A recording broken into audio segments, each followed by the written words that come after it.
the Red Sea. And here we have a transcontinental split between Africa and Arabia that's occurred in the very recent geological past. And we know there's an active constructive margin down the axis of the Red Sea. Then this is the place to investigate the problem. What you notice straight away is the parallelism of the coastline. Note here in the north that the coastlines are straight, continuing the line of the Gulf of Suez.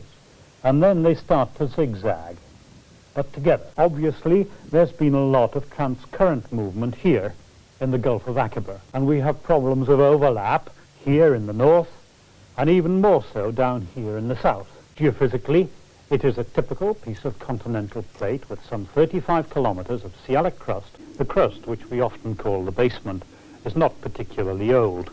It was formed sometime between 1200 and 500 million years ago. During the Phanerozoic, the last 540 million years, nothing much has happened. Look at this outcrop of basement and these scarps. This erosion surface was formed at near sea level, but it's since been raised by nearly 2 kilometers above sea level. The whole region has been updomed, mostly around here. And one possibility to explain the initial formation of the Red Sea is that this bulging of the crust caused stretching across the line of the Red Sea and the development of a trough or graben.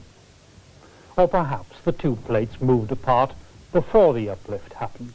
During the last 20 million years, this area has certainly been one of considerable instability.